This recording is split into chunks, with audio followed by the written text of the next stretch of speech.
구독, 좋아요. 정혁진 변호사님 나오셨습니다. 어서 오십시오. 네, 안녕하세요. 예. 자, 이재명 대통령 취임을 기념하는 기념우표가 지금 발간되고 있네요. 우정사업본부가 취임 기념해서 기념우표를 발간하는 준비를 하고 있는데 그 사진 중에 박찬대 의원이 담겨 있는 그런 우표가 발견이 됐습니다. 지금 기념우표 떠 있습니다. 지금 전체 저게 그 우표라고 하는데 저게 몇 가지입니까? 한 14종류 정도 됩니까? 공개된 정도가 14종류이니까 더 많을 수도 있겠죠. 14개 종류인데, 자, 박찬대가 담겨있는 혹시 그것만 띄워줄 수 있습니까? 저 지금 밑에 하단에, 예, 조금 크니까 화면이 조금 흐려지긴 합니다. 오른쪽에 있죠? 이재명이 자전거 타고 앞에 가고 박찬대가 막 허겁지겁 쫓아오고 있는 장면이 나오는데 저걸 기념우표로 만들었네요. 뭐 그게 이렇게 중요할까 하는 생각은 사실 들어요. 중요하지 않아요? 뭐 기사에 뭐 여러 군데 이제 나오고 그랬었는데 예. 첫 번째 뭐 그 대통령 취임하거나 아니면 중요한 국가적 행사가 있으면 기념 우표가 만들어지죠. 그런데 저희 어렸을 때만 해도 우표가 많이 쓰였어요. 그래서 이제 편지 보낼 때 우표 붙이고 그러지 않았습니까? 예. 저 우표 붙여본 지가 10년도 더 된 것 같은데 언제 붙여봤는지 기억도 안 나고요. 그렇기 때문에 우표라고 하는 것 자체가 옛날 같은 그런 의미가 있나 일단은 그런 생각이 들고요.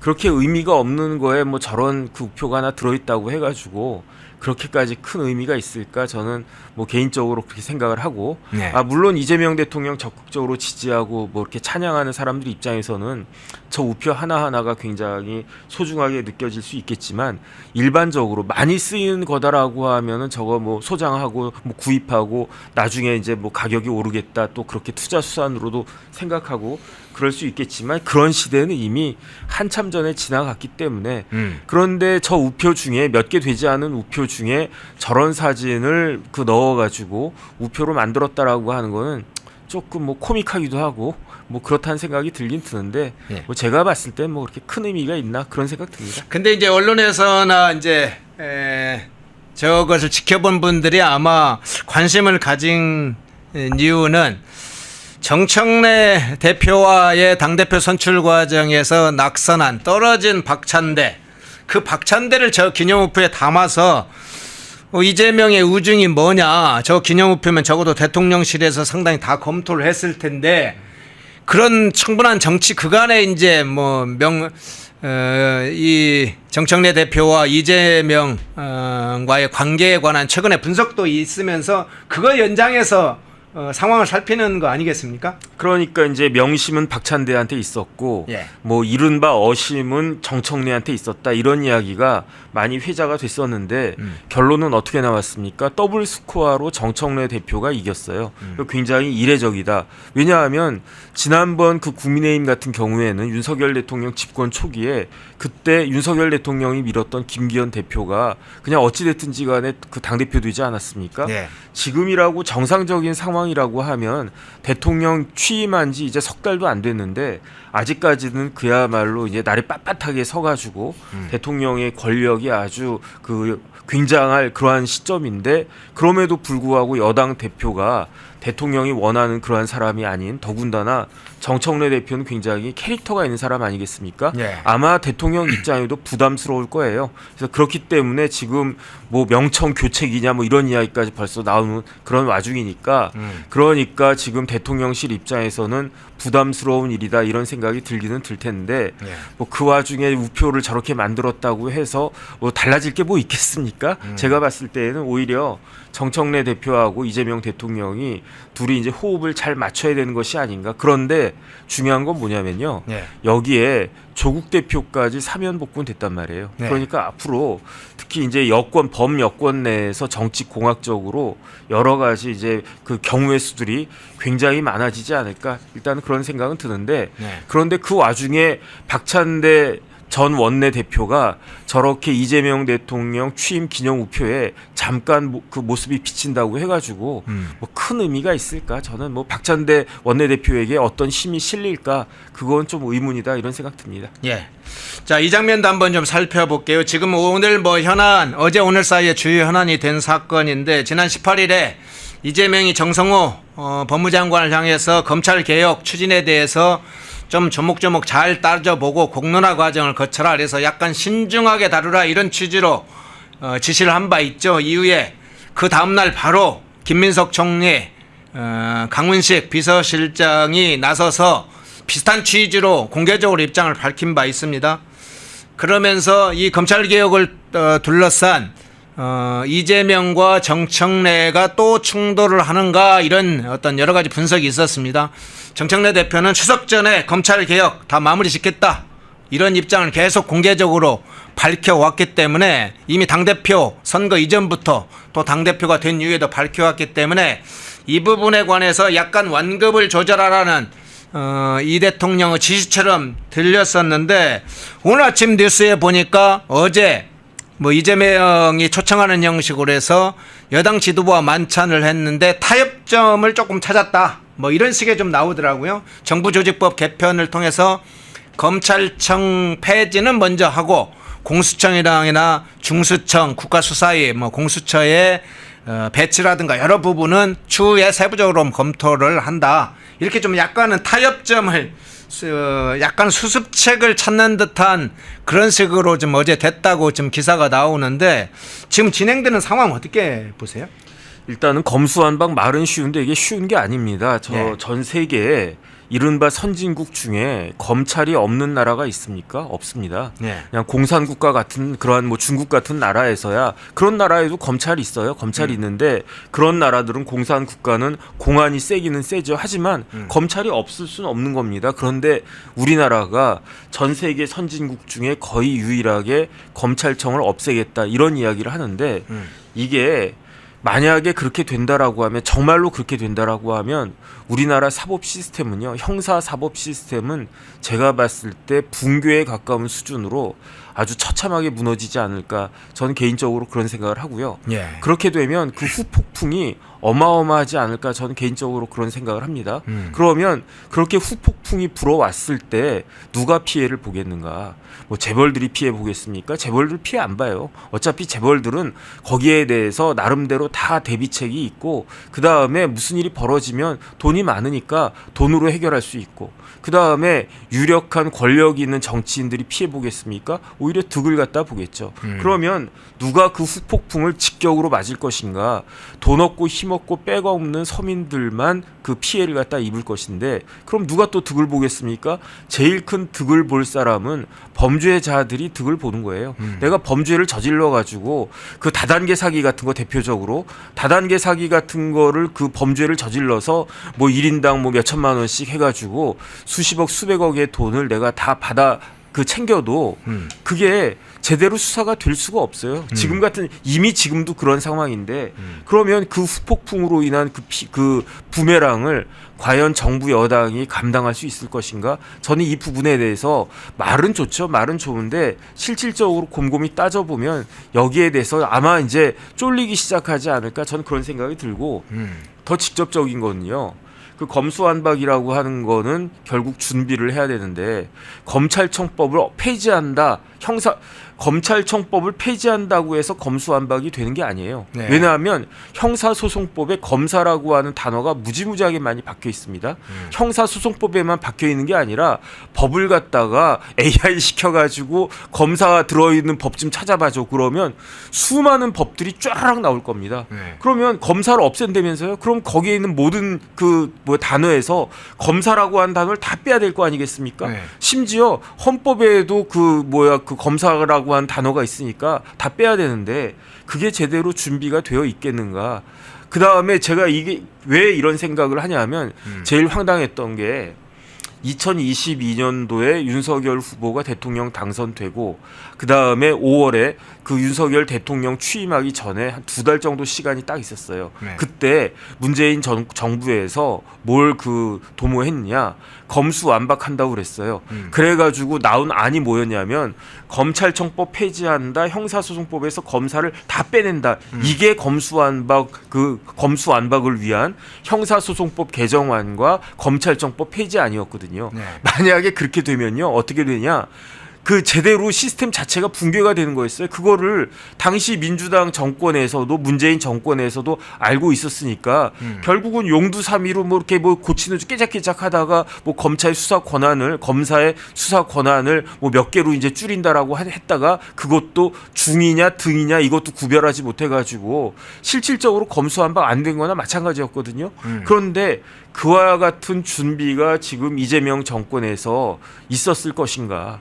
제가 봤을 때 이제 저 민주당은 지금까지 야당이었고요. 그다음에 윤석열 대통령 탄핵된 다음에는 대선 준비했었고요. 그다음에 이재명 정권이 출범한 게 6월 4일인데 지금 8월 20일 정도 되지 않았습니까? 네. 2달 반 동안에 이걸 이러한 것들이 준비가 되어 있겠는가? 저는 준비가 안 돼 있을 것 같다는 그런 생각이 들고요. 네. 만약에 준비가 되어 있다라고 하면 이미 벌써 그 검수완박 관련된 그 형사소송법 개정안과 뭐 검찰청법 폐지안과 그밖에 다른 그 법률 조정안 같은 것들이 이미 나와가지고 이야기가 되고 있었을 텐데 그게 안 되고 있는 거 아니겠습니까? 추석이 언제입니까? 뭐 이제 한 달 정도 남지 않았나요? 그러니까 현실적으로 가능한 일이 아니지 않나 그런 생각이 들고 예. 그러니까 대통령, 법무부 장관, 총리, 뭐 비서실장부터 시작해서 이렇게 이야기를 하는 거고 거기에 대해서 정청래 대표도 어찌할 수 없다라고 생각할 수밖에 없지 않나 전 그런 생각 듭니다. 예. 지금 앞서 그럼 한 가지만 더 살펴보겠습니다. 대통령, 총리, 비서실장 이 정권의 핵심 뭐 3인방이라고 할 수 있는 사람들이 검찰 개혁 속도에 관한 그 입장을 밝혔을 때 정청래 대표가 아무런 입장을 밝히지 않았습니다. 네네. 보통 이제 검찰 정청래 대표는 어떤 민감한 사안이나 중요 사안이나 뭐 이런 사안에 대해서는 정말 빛의 속도로 반응을 하지 않습니까? 페북에 어쨌든 본인의 글을 쓰거나 뭐 기자회견을 자청해서 하거나. 그런데 그런 상황에서도 아무런 입장을 밝히지 않고 지방에 갔어요. 경주 에이픽 현장을 갔고 철도 근로자 사망 사고가 있었던 경북 청도를 찾았는데 이 대통령과 직접 정면으로 맞서는 것을 좀 피하였다고 봐야 될까요? 어떻게 해석을 하십니까? 뭐 대통령과 이제 임기 시작한 지 석 달도 안 된 대통령하고 네. 정면으로 맞서는 그런 어리석은 사람이 어디 있겠습니까? 그 다음에 대통령이 뭐 어떤 사람 잘 되게 하는 건 어려워도 어떤 사람 힘 빼거나 그 다음에 어렵게 만드는 건 그거 뭐 대통령이면 충분히 쉽게 할 수 있는 거 아닌가? 저는 그런 생각이 들고요. 그 다음에 더 중요한 거는 아무리 정청래 대표가 직전 법사위원장이고 본인이 뭐 만주 변호사라고까지 이야기하면서 법적인 지식이 많다 그렇게 이야기를 해도 이렇게 선언하는 거하고 추상적으로 선언하는 거하고 구체적으로 제도 같은 것들을 일일이 곰곰이 하나하나 따지는 거는요 큰 차이가 있는 거거든요. 악마는 디테일에 있는 겁니다. 그러니까 막상 검수완박 빨리 해야지 검사 그냥 없애야지 이렇게 말하는 건 쉬운데 검사를 없애면요 이게 이런 문제가 생기고요 또 이게 이런 문제가 생기고요. 검사는요 대한민국의 검사는 그 정부의 변호사 같은 역할을 하는 거거든요. 검사가 뭐 맨날 그 나쁜 놈들 때려잡고 뭐 그 나쁜 짓만 하는 그런 사람들이 검사가 아니라 정부의 거의 그 법무 로펌이라고 생각하면 되거든요. 그게 검찰청이에요. 그래서 온갖 군데 검사들 다 파견 나가 있고요. 그 다음에 이런저런 문제 검사가 또 소송도 합니다. 그 형사 소송만 하는 게 아니라 국가 소송, 행정 소송도 하고 그러는데 그런 것들을 쫙 다 빼버리면은 나라가 어떻게 되겠는가?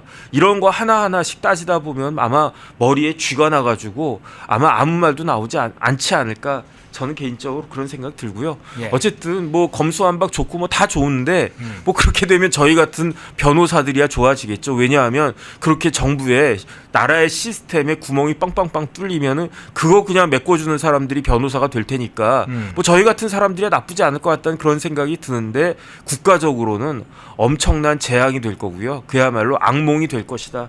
저는 그렇게 알고 있습니다. 예.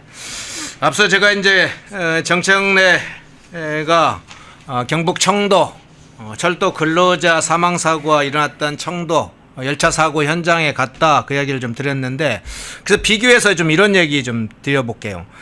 이 철도 근로자 사망 사고 두 분이 사망했다고 지금 알려져 있죠. 그런데 지난번에 포스코 ENC 사건의 경우에 이 산재 사고로 해서 사망 사고가 발생하고 부상이 발생했을 때 뭐 한 두 번 걸렸죠. 한 번은 사망, 두 번째는 이제 병원에 치료를 받고 퇴원을 했다고 알려져 있는데 당시에 사장 관련된 임원들이 사퇴를 했고 건설 면허 취소까지 검토를 하라 이런 제의까지 있지 않았습니까? 네네. 근데 지금 포스코 ENC는 뭐 그 아주 강하게 절차를 밟고 있는데 지금 이번에 발생한 청도 열차 사고 경우는 코레일의 책임인데 코레일은 그 사장이 뭐 사퇴했다든가 누가 파면 조치를 했다든가 아무런 일도 없어요. 그래서 비교해 보면 어떻습니까? 뭐 코레일도 마찬가지로 곤경에 처해질 수밖에 없죠. 네. 그 다음에 그 살다 보면요 불가피한 일이 생길 수밖에 없는 거예요. 예컨대 자동차 운전하다 보면 아무리 주의를 잘 기울이고 해도 교통사고가 날 수 있는 거 아니겠습니까? 뭐 고의로 그 교통사고를 일으켰다 이건 범죄인 거고 과실로 교통사고가 일어난 경우도 뭐 굉장히 많지만 주의를 똑바로 그 하고 운전을 열심히 한다라고 해도 어쩔 수 없는 경우가 있을 수 있단 말이에요. 그런 경우에까지 다 그 책임을 묻고 그 형사 처벌합니까?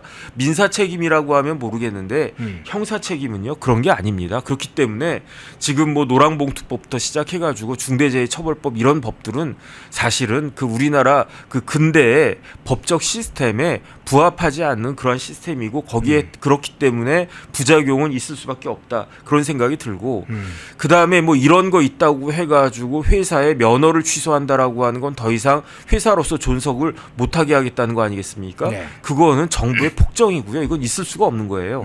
만약에 영업을 정지시킨다거나 심지어 그 이상의 그 면허 취소해가지고 그 영업을 갖다가 취소시킨다라고 하는 거는요 다 법적인 근거가 있어야 되는 거예요. 왜냐하면 건설 회사가 그냥 제가 내가 이제 뭐 건설에 살 수 있겠다라고 하면서 제 이름 그 따가지고 무슨 건설 해가지고 건설사 만들 수 있습니까? 안 된다고요. 네. 건설 회사 면허를 따야 된단 말이죠. 그러니까 그래 법적인 요건에 따라서 건설 면허를 따서 그래서 이제 건설 회사가 됐는데 그 면허를 박탈시키려면 마찬가지로 법적인 근거가 있어야 되는 거거든요. 네. 그런데 그 기본이 되는 법이 어떤 법이냐면 건설산업기본법이라고 있어요. 네. 그래서 제가 찾아보니까 거기 83조에 이렇게 그 문제가 있는 건설사에 대해서 영업정지 나아가서 면허 취소까지 할 수 있는 사유가 쭈루룩 나열이 되어 있는데 제가 아무리 눈 씻고 찾아봐도 포스코 ENC가 잘했다는 건 아니지만 포스코 ENC에게 걸릴 수 있는 게 뭐가 있냐면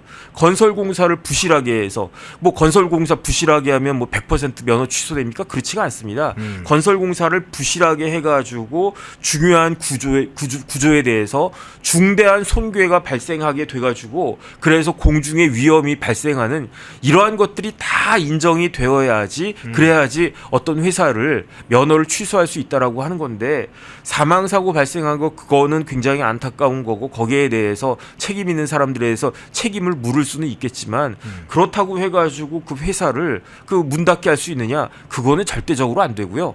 만약에 정부에서 그런 조치를 취한다라고 하면 그러면 당연히 포스코 ENC에서는 소송할 거고요. 그럼 제가 봤을 때 포스코 ENC에서 승소할 가능성이 무지무지하게 높을 것이다. 저는 개인적으로 그런 생각이 드는데 더 중요한 건 뭐냐면 포스코 ENC가 어디 뭐 구멍가게입니까?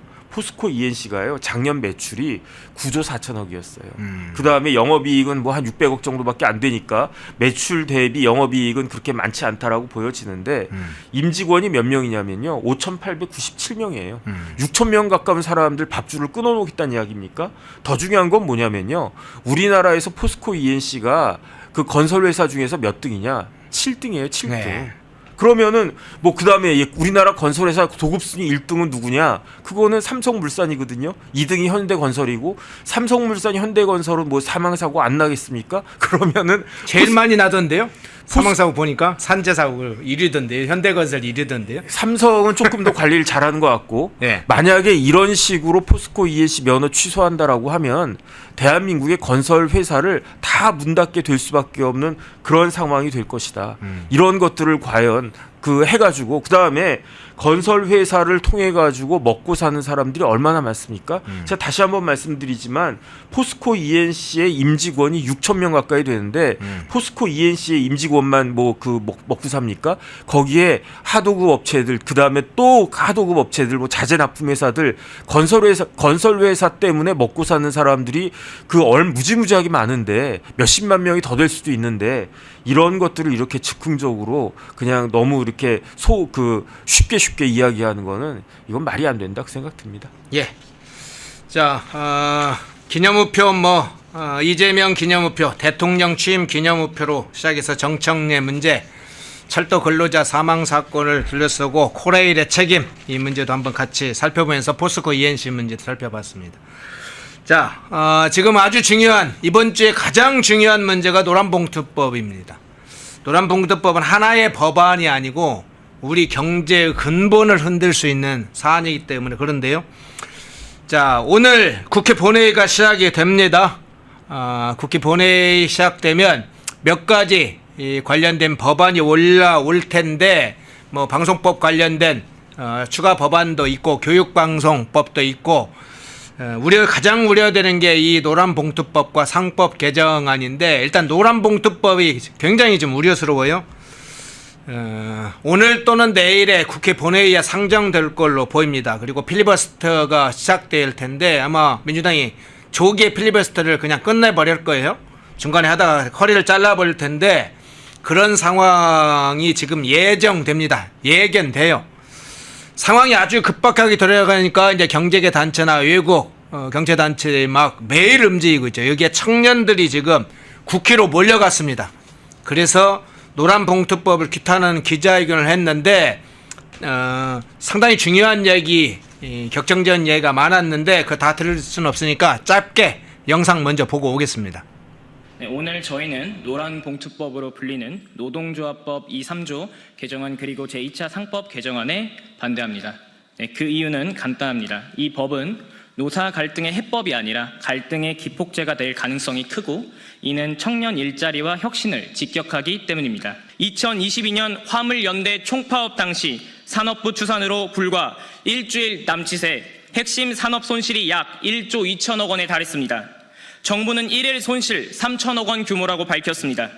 같은 해 대우조선 해양 하청 노동자 점거 파업도 기억하실 겁니다.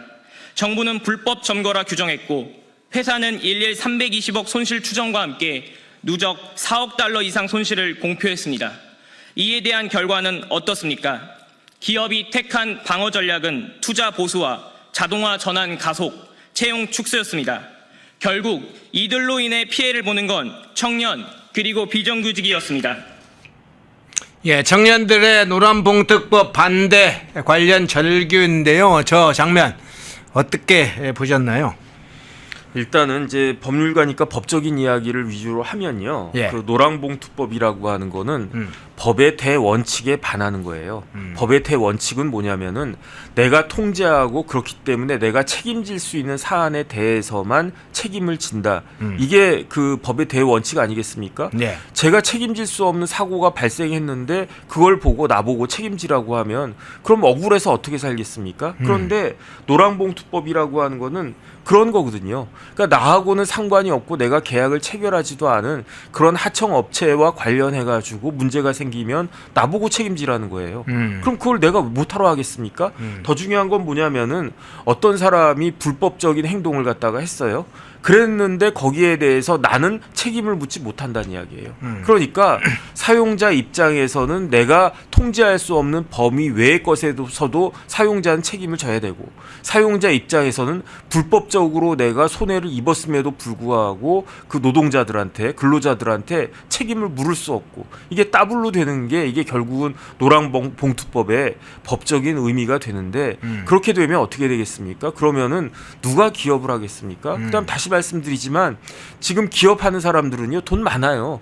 이재용 회장이 돈이 얼마나 얼마나 많겠습니까? 그런데 저렇게 해가지고 내가 처벌받고 그렇게 해가지고 내가 재산이 줄어든다라고 하면 저 같아도 그냥 처분해가지고 뭐 재산 뭐 몇 조 만들어가지고 그냥 편하게 여행이나 다니면서 그냥 뭐 그 놀지 않겠습니까? 그렇게 되면은 경제가 활력을 그 할 수 있겠는가? 그 다음에 뭐 삼성이 우리나라에선 삼성이지만 세계적으로 나가면요, 삼성이라고 하는 것도 삼성이라고 하는 회사도 전 세계적인 규모에서 보면 고만고만한 회사 중에 하나 아니겠습니까? 그 다음에 전 세계적인 경쟁이 얼마나 치열합니까? 그러니까 국가적인 경쟁이 아니라 기업적인 경쟁으로 지금 나라가 먹고 사는 그러한 세상인데 지금 우리나라 상황이 어떠냐면요. 일단 우리나라 한미 FTA에 있어가지고 관세 0%에 혜택을 입고 있었는데 그것도 이제 그 베니핏도 날라가 버렸어요.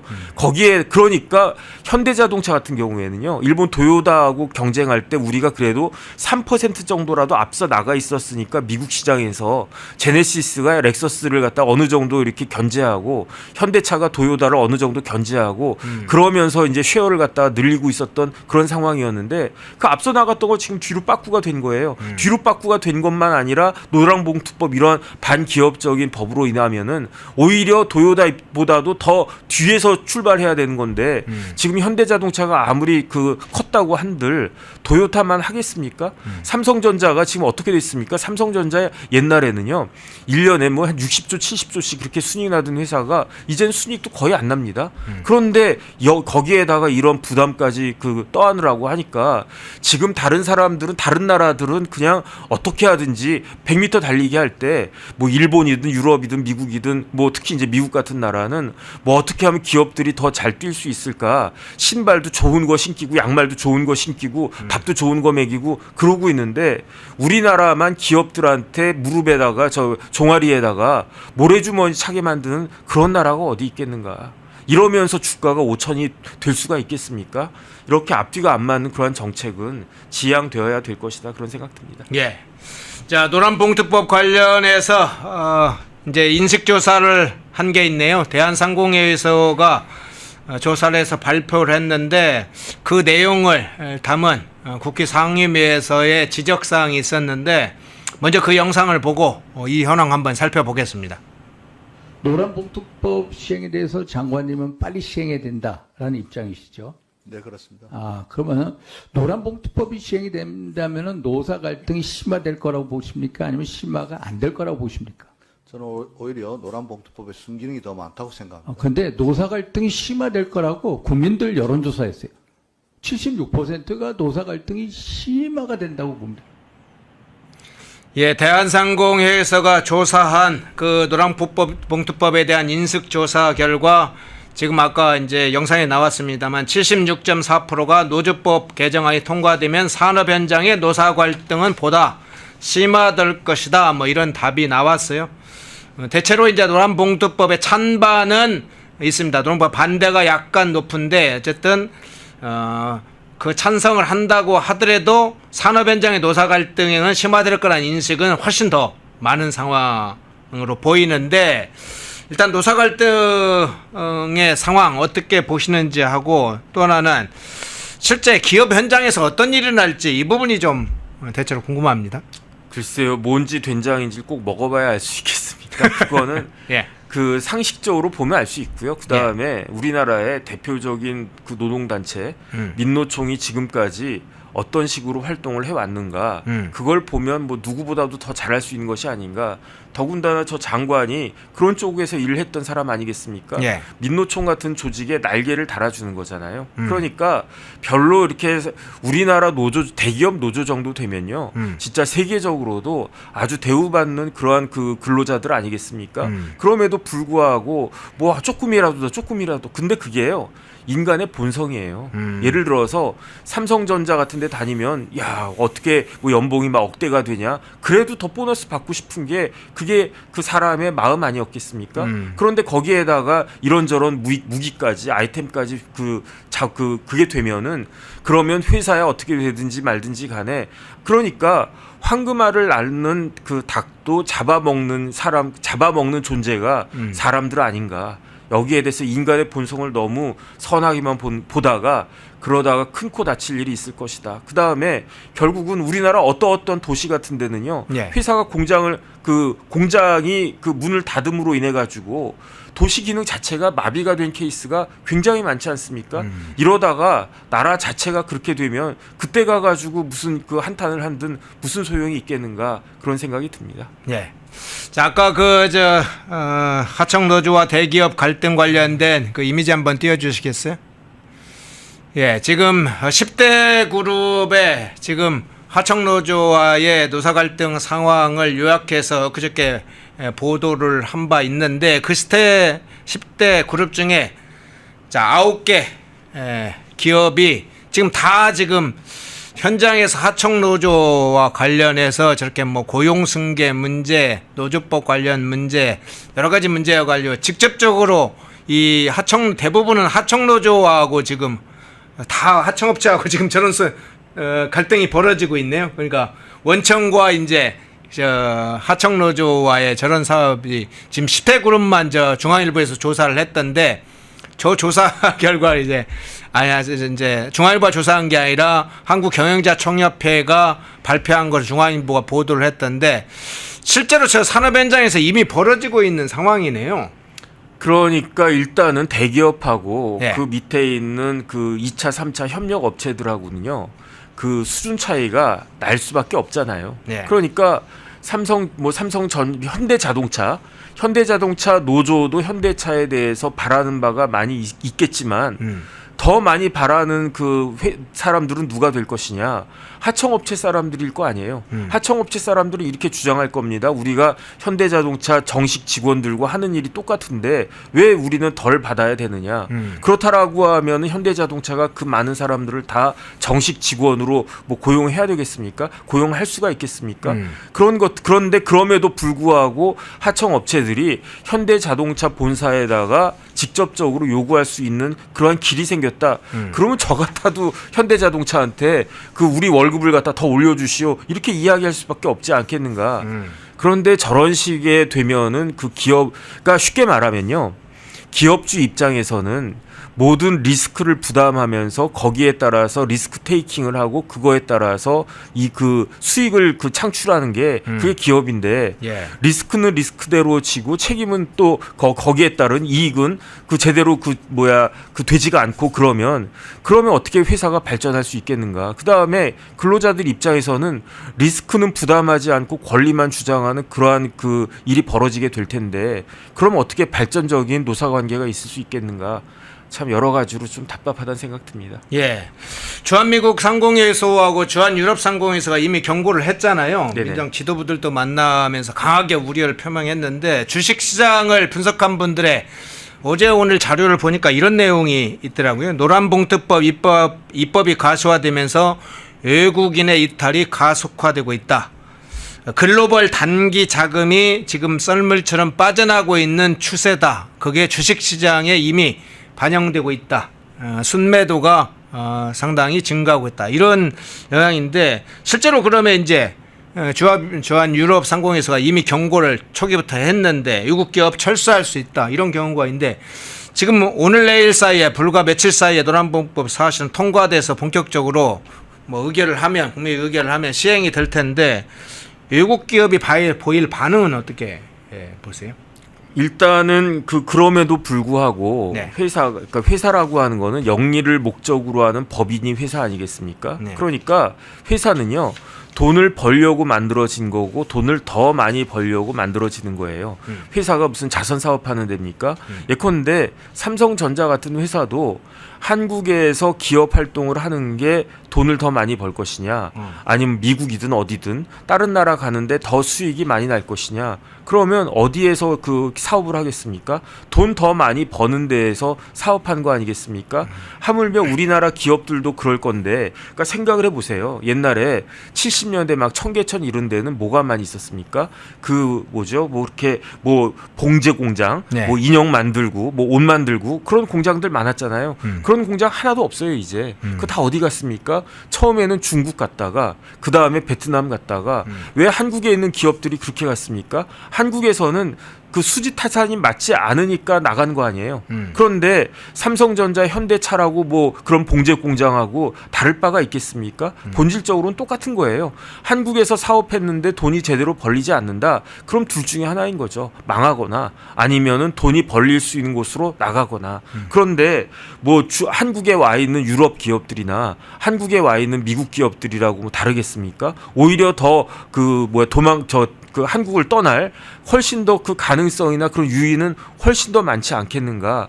그렇게 해가지고 우리나라는요, 아무리 뭐라고 그래도 뭐 우리나라가 뭐 금융이 그렇게 발전했습니까? 우리나라가 뭐 영어가 뭐 그렇게 해가지고 뭐 홍콩이나 싱가포르 같이 홍콩 망한 거 보세요. 홍콩이 어떻게 됐는지 그런 거 보면은 우리나라 미래가 보여지는 것이 아닌가. 기본적으로 대한민국은요, 제조업 기반의 그런 나라이고 기본적으로 대한민국은 수출해서 먹고 사는 나라인데, 그런데 기업들이 제대로 생산해서 수출하지 못하는 그러한 그 환경을 만들어주고 우리나라가 발전할 것이다라고 기대하는 것은 굉장히 어리석은 거 아닌가, 그런 생각 듭니다. 예. 자, 노란봉투법 이번 주에 너무 중대 사안이라 그 문제 좀 집중적으로 다뤄봤습니다. 정치권 주제로 한번 넘어가 보겠습니다. 그저께 대법원의 일부가 김용 민주연구원 부원장, 이재명의 측근 이 김용에 관해 보석 청구를 인용했다, 이 소식이 알려졌죠. 자, 어제 김용이 이 석방이 됐습니다. 그 장면을 한번 살펴보래요. 이 보석 결정이 인용됐다는 건 이미 알려졌고, 석방이 된 후에 나오는 그 상황에서 한번 살펴보겠습니다. 김용이 나와서 이런 얘기했어요. 구치소 들어가서 검찰이 창작 소설을 썼구나, 금방 나오겠구나 확신했는데 3년 동안 3번의 구속, 3번의 보석, 그리고 지금 나온 것도 무죄 판결의 확정이 아닌 보석으로 나왔다. 여러 억울함이 여전히 남아있지만 하나하나 진실이 밝혀질 것이다. 최근 검찰의 민낯이 드러나고 있는 만큼 저와 함께한 동지들의 억울함과 무고함도 조만간 밝혀질 것으로 생각한다. 지금 화면에 떠있는 저 이야기를 김용이 화성직업훈련교도소에 수감돼 있었네요. 정문 앞에서 한 발언인데, 자, 저 발언은 어떤 차원에서 해석을 하십니까? 글쎄요, 만약에 검찰이 쓴 게 소설이었다라고 하면요, 1심이든 2심이든 무죄가 나왔을 겁니다. 그런데 1심에서도 징역 5년 아주 중형이 떨어졌고, 항소심에서도 중형이 떨어졌습니다. 징역 5년. 그 다음에 그 와중에 김용 씨는 어떤 행동을 했느냐, 그 위증을 했어요. 그 거짓 증언 내세워가지고, 거짓 증인을 내세워가지고, 그래서 그 위증을 교사한 사람도 구속이 됐고요. 구속 기소가 됐고, 실제로 위증을 한 사람은 불구속으로 지금 재판받고 있을 겁니다. 그 다음에 보석 신청했는데 대법원이 그걸 딱 받아보고 곧장 보석을 인용한 게 아니에요. 예. 제가 찾아보니까 김용 씨가 그 보석을 신청한 게 언제냐? 4월 2일이에요. 그러니까 4개월도 훨씬 더 전에 보석 신청을 했는데 이제 와서 보석이 인용이 된 겁니다. 그게 왜 보석이 인용이 됐느냐?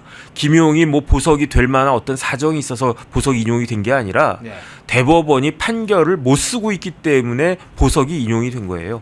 왜냐하면 재판받는 동안에 그 구속될 수 있는 기간은 맥시멈 6개월이거든요. 네네. 그런데 1심도 6개월이 넘게 진행이 돼서 그래서 보석이 인용이 되고 그래서 이제 풀려났다가 그 1심에서 징역 5년 실형 나왔으니까 보석이 취소되고 법정 구속된 거고요. 예. 항소심에서도 6개월 내에 재판을 끝냈어야 됐는데 질질질 끌어가지고 6개월 내에 재판이 안 끝나니까 마찬가지로 보석할 수밖에 없어서 보석이 됐다가 항소심에서도 요번에 나왔던 항소심은요, 언제 나왔었냐?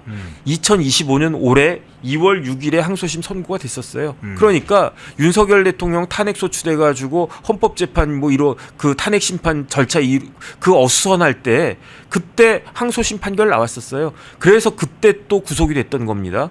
그리고 난 다음에 이제 대법원에서도 원래 이런 거는요, 대법원에서 빨리빨리 그냥 쉽게 판결을 내야 되는데 지금 어찌된 일인지 대법원에서도 판결을 내리지 않는 거예요.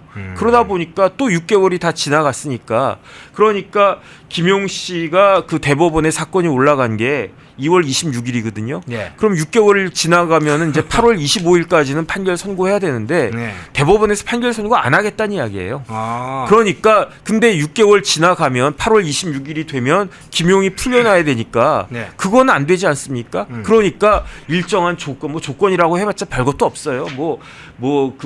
지금 찾아보니까 뭐 보증금 내라, 뭐 주거 제한해라, 소환시 출석해라, 뭐 이런 정도 하나만한 조건 붙여가지고 그래도 일방적으로 풀어준 건 아니고 일정한 조건 붙여가지고 보석을 해주는 거다.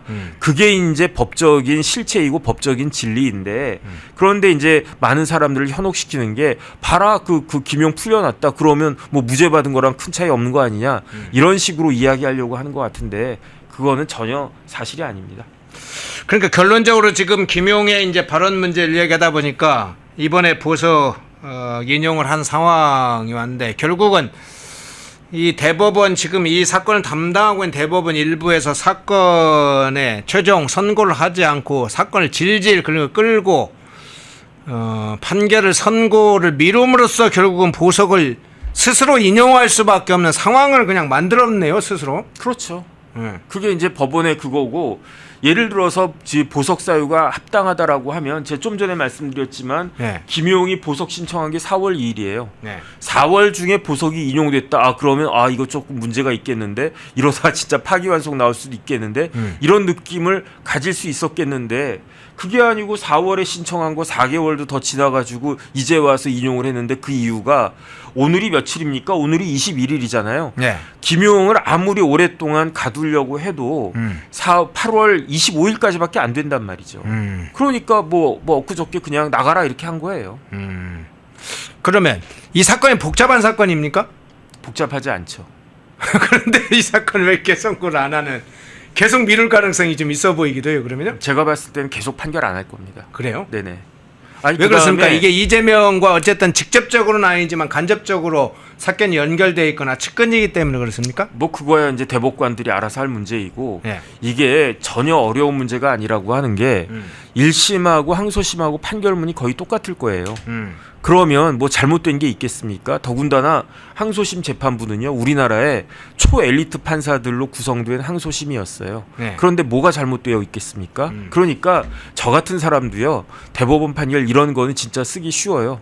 그냥 뭐 이렇게 종합적으로 검토해 봤는데 항소심 서울고등법원의 판단에 특별한 잘못이 없다. 그러니까 상고 기각하겠다. 요렇게만 쓰면 되는 거예요. 근데 그걸 갖다 지금 쓰기가 어렵다 그러한 이야기인 거고 뭐 극단적으로 이야기해서 만약에 지금 대통령이 윤석열 대통령이었다라고 하면 벌써 뭐 한 4월 달 정도에는 그 확정 판결 나왔을 겁니다. 저는 그런 생각이 듭니다. 예. 자, 다른 사안 좀 짧게 한번 좀 여쭤볼게요. 지금 아마 사건 중에 그 사건 좀 봤을 텐데요. 북한과 비전향 장기수 관련해서 좀 송환 문제 얘기가 좀 있지 않습니까? 네네. 북한에 송환해달라 요청을 한 사건들이 있는데 동시에 어제 보니까 북한에 지금 억류돼 있는 우리 국민이 6명이 억류돼 있다. 그래서 그 억류된 국민을 석방을 해야 된다 이런 얘기가 나서 사진 한번 띄워주시겠어요? 요게 이제 지금 안학섭 씨 지금 북한에 판문점 가서 북한으로 가겠다고 통일대교를 넘어가려고 시도하는 그 장면의 사진이고, 자 저기 안학섭 씨라는 인물이죠. 43년 뭐 몇 개월 살다가 비전향 장기수로서 1995년인가요? 뭐 이렇게 석방됐던 걸로 기억나는데, 자 다른 사진 한번 좀 보여주시죠. 그거 말고요. 자 북한에 의해서 북한에 의한 강제실종 피해자 가족이 수요일 날, 그러니까 어제죠.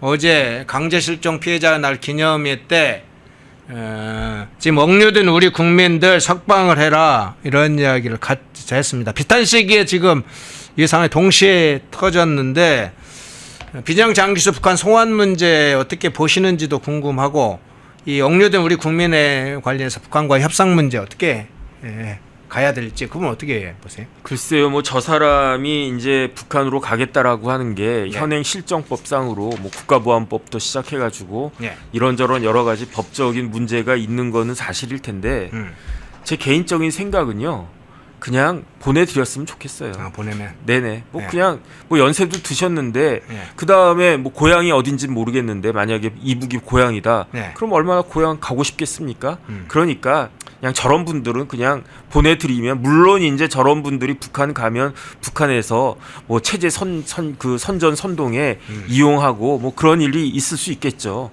그런데 대한민국과 북한은요 이미 체제 경쟁은 끝나지 않았습니까? 그러니까 저런 사람들 북한 가가지고 아무리 이용 당한다라고 한들 그 이야기에 대해서 귀가 솔깃해가지고 그럴 사람들이 얼마나 있겠는가? 저 같으면 그냥 그 북한에다가 보내드리고 그리고 난 다음에 이렇게 우리나라에서 이렇게 북한 보내드렸으니까 북한에 그 억압되어 있는 한국 사람들 대한민국 국민들도 그 제대로 해가지고 돌려보내라 그렇게 주장하는 게 더 바람직하지 않을까 법을 떠나가지고요. 예. 저는 그런 생각 듭니다. 예. 보낼 사람 보내고 자 억류된 우리 국민들의 석방을 강하게 요청하는 그 장면으로 갔으면 좋겠다. 그런 취지의 이야기도 해주셨네요. 예, 일부에 정익진 변호사님 모시고 국내 현안 중점적으로 좀 다뤄보면서 북한에 억류된 우리 국민들 최춘길, 김정욱 선교사 세 분이 지금 억류돼 있죠. 탈북민 6명도 3명도 억류돼 있습니다. 그 6명이 지금 억류돼 있는 국민들 석방을 또 촉구하는 의미로 방송을 같이 해봤습니다. 정익진 변호사님이었습니다. 고맙습니다. 네, 감사합니다. 펜앤마이크와 광동이 함께 준비한 초저분자 콜라겐으로 피부 속까지 촘촘하게 관리하세요.